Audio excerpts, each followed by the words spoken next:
Hi guys, Happy New Year! How was it 2022? Are you ready for 2023? Not really? If you are still struggling to make a New Year plan because every time it starts with ambition, motivation and ends with giving up, this video is for you. Sometimes the problem is not that you are not a consistent person, but simply that you don't know how to set a realistic goal because you have no experience. For example, in learning a new language, or you don't have a method to break it down concretely, like I want to work out more or be more fit this year. But how to start and make a plan? Or you don't have a toolkit to dealing with obstacles, so you don't give up easily. These are probably why your New Year's goals always stay on the list every year. In this video, I will be sharing with you some psychology-based goal-setting theories. I will also be sharing my experience in language learning, studying, working out, etc., physical or cognitive goals to give you actionable tools and concrete examples. For the new friends on this channel, I'm Zoe, a binational PhD student in sociology. I'm also a language enthusiast who speaks 7 languages. I hope this video can help you. If you like it, you like and share with others. Let's get into the video.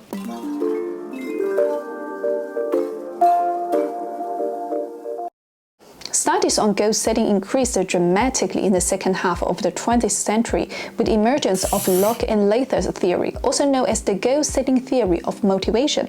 By the beginning of the 21st century, this theory have generated more than 1,000 studies and different models. We won't get into the complicated academic debates today. Instead, let's look at some valuable points. By far, the best known goal setting technique is SMART. The acronym encourages us to make S specific, M measurable, N achievable and attainable, R realistic, and T time-bound goals. There are different interpretations depending on the context. Here I'm just gonna use the parts that are most relevant when it comes to self-development. According to Locke-and-Lather's theory, goals that are clear, specific, and challenging are more motivating than vague and easy goals. For example, you want to learn a new language this year, so setting a goal of learning French in 2023 is too vague. Let's say obtain level B1 in French by the end of 2023. Instead, it sounds better. But attention, we often use the CEFR level to measure our language level, which is often inaccurate and unnecessary if you don't need it for academic or professional reasons. So visualizing your goal with more concrete scenario is more beneficial because each person learns a language for different reasons. For someone who's focusing more on communication skills, the goals could be set as follows. By the end of 2023, I will complete B1 level vocabulary and grammar as it covers the basic structure of a language.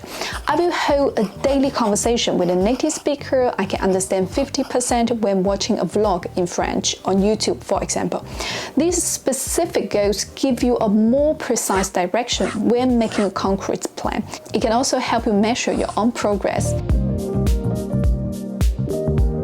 We now have the big picture, but it's still too abstract. How do we get there? It's important to break it down concretely.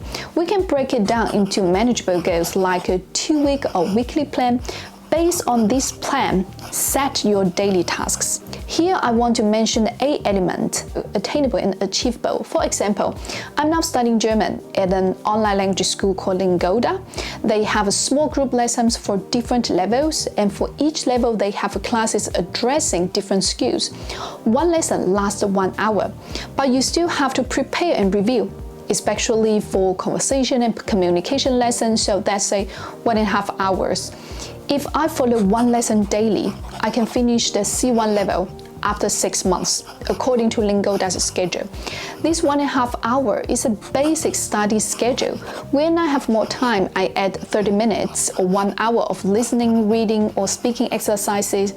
Ideally, a daily study program of 1.5 or 2.5 hours can get me to the C1 level after 6 months. So now you have a specific, clear and measurable goal and plan.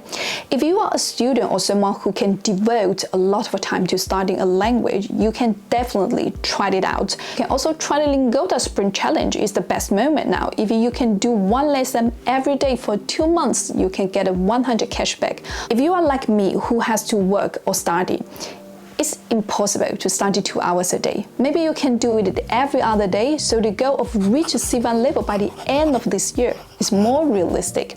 If you take one lesson every other day for 60 days, you can get 50% cashback. If you are learning French, English, German, or Spanish, you can also try out Lingoda. If you want to try the platform for your New Year's language learning plan, remember to use the code in the description to get more discount.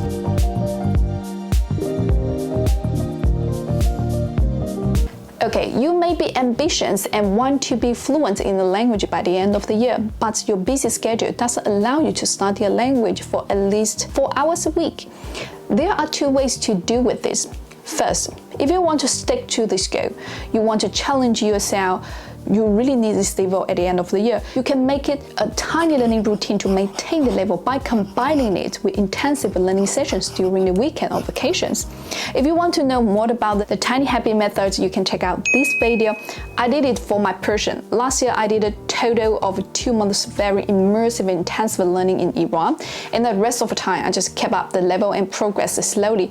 But I'm pretty happy about the results I did achieve last year's goals of communicating in Persian freely with people. Another way to do this, try to make a 2-week study plan based on your schedule and see if your goals are achievable.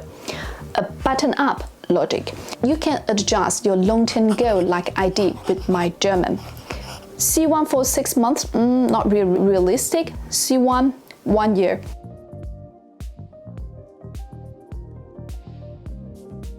That's how you want to learn a language from scratch. You can do it with a structured book. For example, this Assimil book always says you can get the B2 level after finishing the book.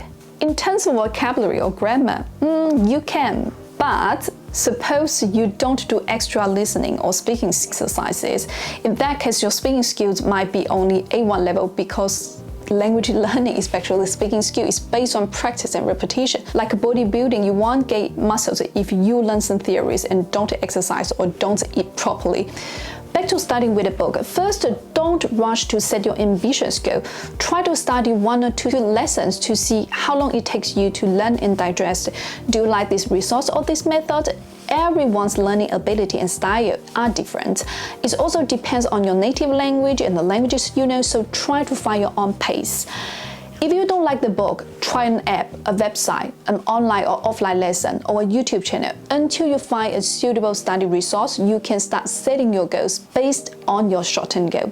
You don't need to build a complicated plan from the beginning. As you learn more about the language and the different resources, you can reset your plan for 2 weeks. If you want to know more about how to start learning a language from scratch, you can check out this video. There are more details about this topic.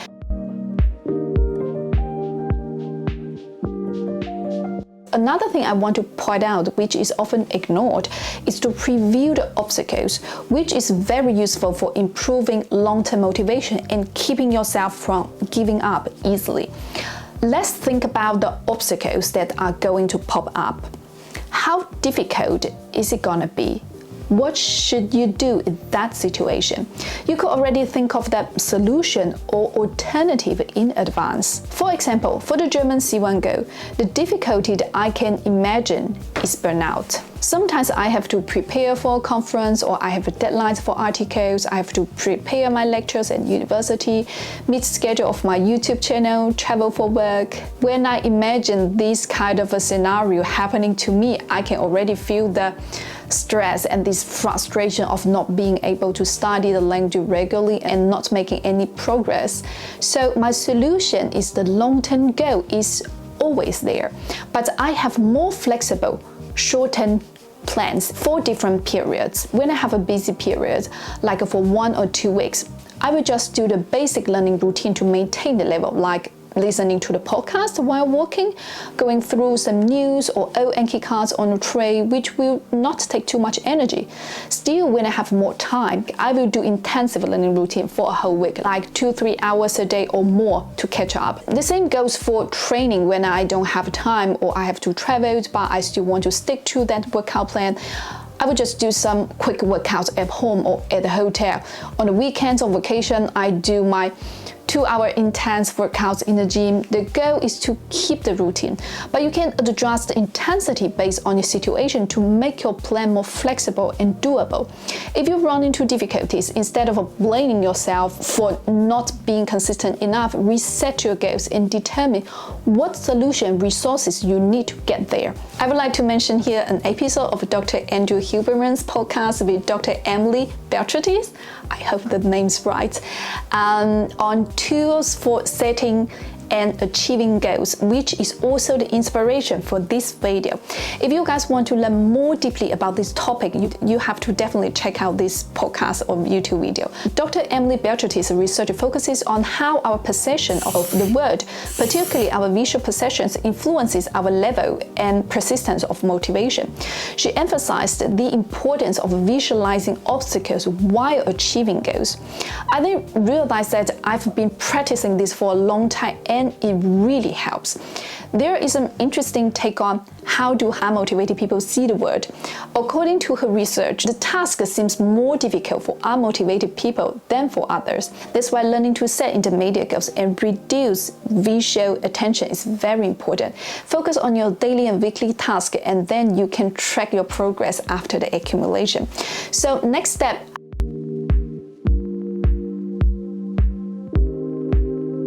in other words, you need to know where you are on this journey.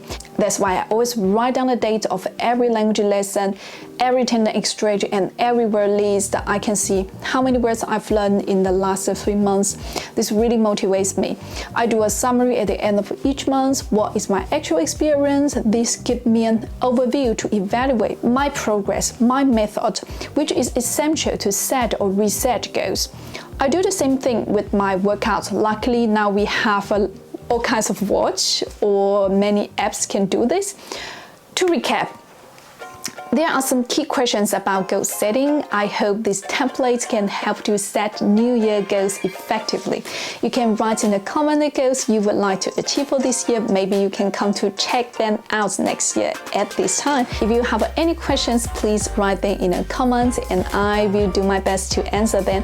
If you have any inspiring ideas and experience, share them with us. I wish you guys a wonderful New Year and see you soon, guys. Bye. For example, in learning a new language. For the new friends on this channel, I'm Jenna. I'm Zoe, a binational PhD student.